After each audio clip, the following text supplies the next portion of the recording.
A very good afternoon to all the dear students. The poem that we are going to learn in today's lecture is All the World's a Stage by William Shakespeare. As we know that William Shakespeare is also called as the father of modern English. He is a very famous poet, playwright, a director. He has written many famous novels which is also used for dramas. For examples, Romeo and Juliet, Othello, Hamlet. This poem is also taken from his famous play As You Like It. This poem is from his play As You Like It. In this poem, the poet has tried us to explain the different stages of human life. As we all know, human life starts with the birth. हमारी life start होती है हमारे birth से और and होती है हमारे death पे. अब जब से हम बॉर्न होते हैं और जब तक हमारी डेथ होती है, इस बीच हम लोग काफ़ी स्टेजेस होते हैं जो लाइफ के हम लोग स्पेंड करते हैं. फॉर एग्ज़ाम्पल, जैसे जब बॉर्न होते हैं तो दैट इज़ इन्फेंट, और जब तक इंसान एक अपनी लाइफ कंप्लीट कर लेता है, एक life circle, mostly by the time he becomes an old. तो उस बीच में जितने भी स्टेजेस वो देखता है, there is different things and different scenario to that stages. Now the poet in this poem says, all the world's a stage, and all the men and women merely a players.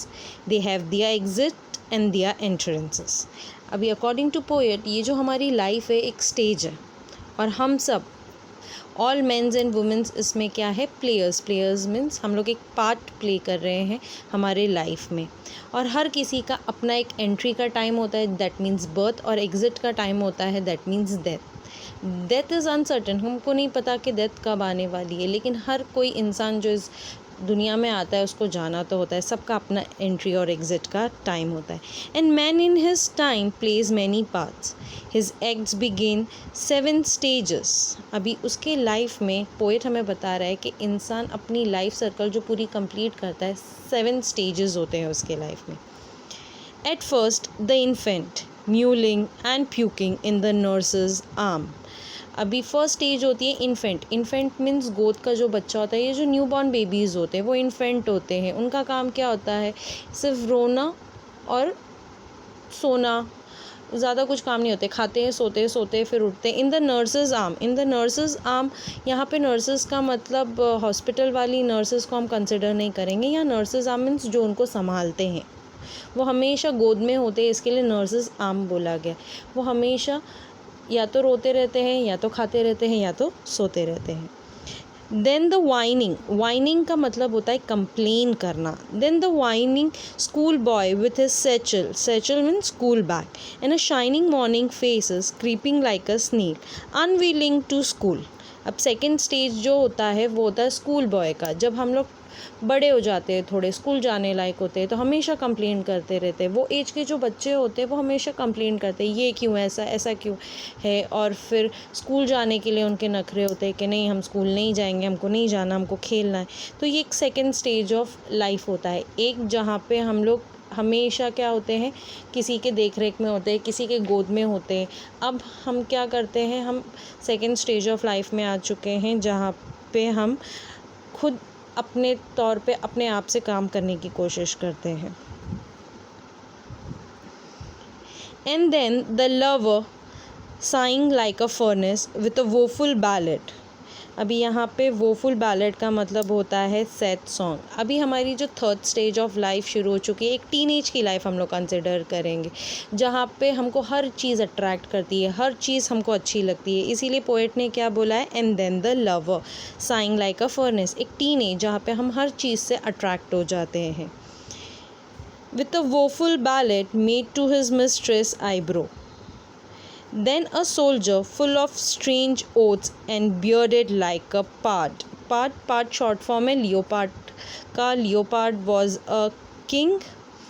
तो उसी तरीके से अब stage आ जाती है हमारी, जो हमारी कौन सी स्टेज होगी, ये फोर्थ स्टेज होगी. फर्स्ट हो गया इन्फेंट, सेकंड हो गया वाइनिंग स्कूल बॉय, थर्ड हो गया लवर का, और फोर्थ हो गया सोल्जर का। सोल्जर का मतलब होता है जहाँ पे इंसान अभी रिस्पॉन्सिबिलिटी लेना स्टार्ट करता है, उसकी टीनेज की लाइफ ख़त्म हो चुकी है, अब वो पहुँच चुका है एक ऐसी स्टेज में जहाँ पे उस पर बहुत रिस्पॉन्सिबिलिटी होती है, जहाँ पे वो हर चीज़ खुद से करने की कोशिश करता है। घर की जिम्मेदारी होती है, बाहर की जिम्मेदारी होती है, कॉलेज लाइफ ख़त्म हो चुकी है, अभी रिस्पॉन्सिबल लाइफ स्टार्ट हो चुकी है, इसीलिए उसको सोल्जर बोला गया कि वो रिस्पॉन्सिबल है।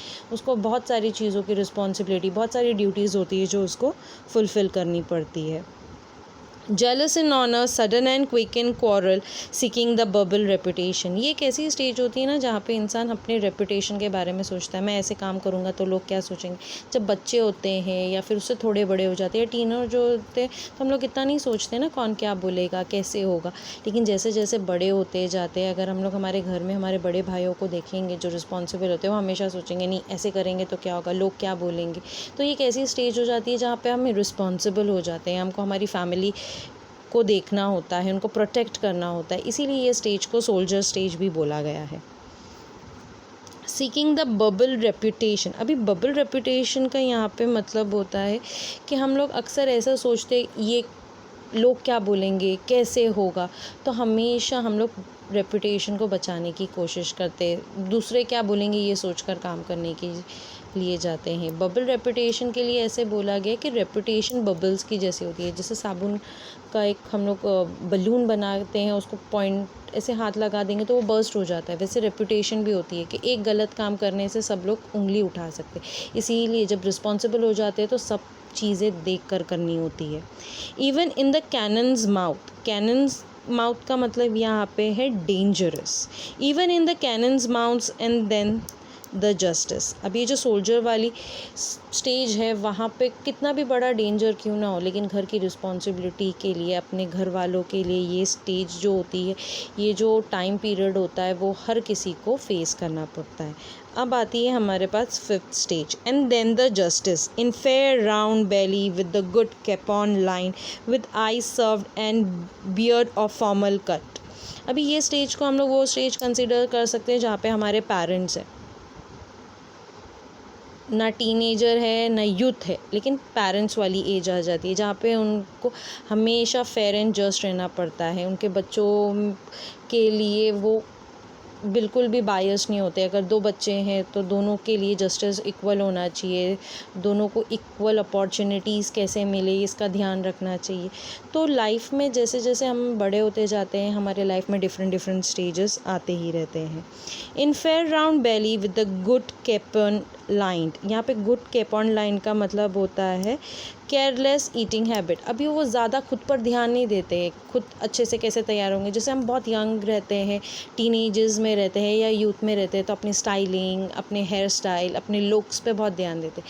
लेकिन जैसे जैसे रिस्पॉन्सिबिलिटी बढ़ती जाती है, एज बढ़ते जाती है, अब उनका ध्यान खुद से हटकर अपनी फैमिली की तरफ आ जाता है, अपने बच्चों की तरफ आ जाता है, तो अपना उतना ख्याल नहीं रख पाते जितना वो अपने टीनेजर्स में रखा करते थे। तो अभी ये विद गुड कैपॉन लाइन मतलब थोड़ा खुद से केयरलेस हो जाना।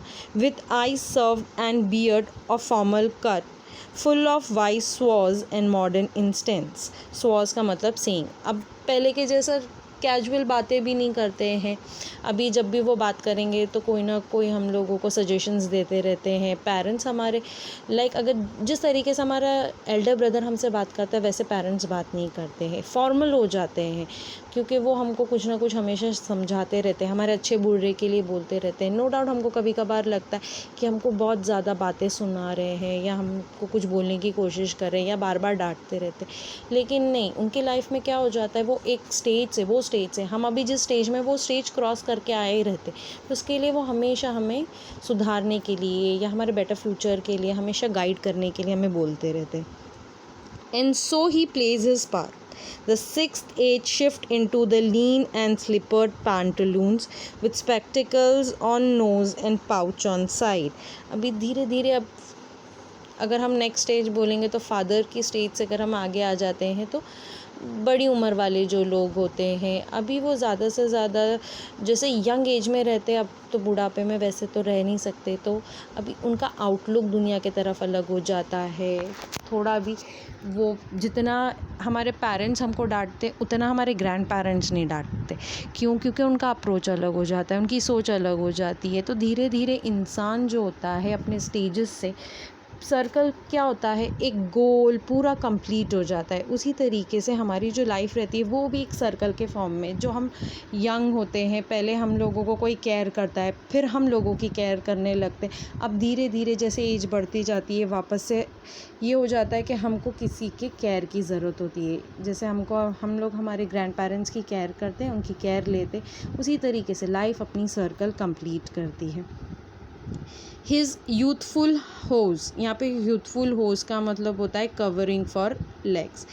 Well saved a world too wide for his shank shank का मतलब होता है knees and his big manly voice. अभी वो पावर, वो ताकत नहीं होती है, वो ताकत का मतलब बहादुरी से तो नहीं लेंगे, लेकिन एक जो फिज़िकल फिटनेस होती है वो भी कम होने लगती है क्योंकि एज होते जा रही है। जो पहले स्ट्रॉन्ग लेग्स होते थे अभी घुटनों के दर्द हो जाते हैं, थोड़ा बेंड हो जाते हैं। तो ये जैसे जैसे एज जाती रहती है इंसान क्या करता है, वापस सर्कल की तरफ कंप्लीट होने के लिए आता है। Turning again toward childish treble pipes and whistle in his sound, last sense of all that ends this strange eventful history, his second childness and mere oblivion। यहाँ पे oblivion का मतलब होता है the state of being unaware, मतलब आसपास की चीज़ों से इतना अब फ़र्क नहीं पड़ता है। सांसतीत, सांस का मतलब विदाउट, सांसतीत, सांस आई, सांस स्टेज, सांस एवरीथिंग। अभी जैसे जैसे इंसान बुढ़ापे की तरफ जाता है वो वापस से बच्चों जैसा होता है। अब फिर उसको किसी की देखभाल की ज़रूरत होती है। अब वो फिर चाहता है कि कोई उसके पास आसपास रहे, कोई उसके साथ बैठकर बात करे, अगर उसको डिपेंड होना पड़ता है। जब हमारी लाइफ शुरू होती है तब भी हम लोग डिपेंड रहते हैं किसी के कि कोई हमको संभाले। फिर जैसे जैसे लाइफ बढ़ते जाती है तो हम लोग चेंजेस होता है, इंसान खुद रिस्पॉन्सिबिलिटी लेने लगता है। फिर धीरे धीरे जैसे बूढ़ा होते जाता है वापस वो कैसे हो जाता है, एक वापस बच्चे जैसे हो जाता है। तो इसीलिए यहाँ पे पोएट ने बोला है हिज सेकेंड चाइल्डिशनेस, वो वापस बच्चा बन जाता है, वापस बुढ़ापे में दांत चले जाते हैं, ठीक से दिखाई नहीं देता है, टेस्ट बड्स ख़राब हो जाते हैं, मतलब वापस एक तरीके से वो बच्चा ही हो जाता है जिसको कंप्लीट केयर की ज़रूरत होती है। तो इसी तरीके से in this poem all the world's a stage, William Shakespeare ने हमारे लाइफ के 7 स्टेजेस को बहुत अच्छे तरीके से हम लोगों को डिस्क्राइब किया है। सो वंस अगेन हम लोग एक बार रिपीट कर लेंगे। हमारे लाइफ के 7 स्टेजेस होते हैं। फॉर एग्ज़ाम्पल इन्फेंट, जहाँ पे हम बहुत छोटे होते हैं। फिर आता है स्कूल गोइंग बॉयज़, जहाँ पे टॉडलर्स बोल लेंगे जिसको हम लोग। फिर आता है लवर, लवर मीन्स हमारी टीन एज। उसके बाद सोल्जर, सोल्जर मीन्स यूथ, जहाँ पे हम और हमारी पूरी फैमिली की हम लोग रिस्पॉन्सिबिलिटी लेते हैं। After lover is just age, जिसको मैंने डिस्क्राइब किया था, जो हमारी पेरेंट्स की एज होती है। फिर उसके बाद जो शुरू होता है एक सर्कल वापस रिपीट होता है, जहाँ पे एज ज़्यादा से ज़्यादा होती जाती है, बुढ़ापा आ जाता है, जहाँ पे इंसान फिर बच्चों जैसा हो जाता है। I hope you people would have understood this poem. Let's meet in the next lecture. Thank you.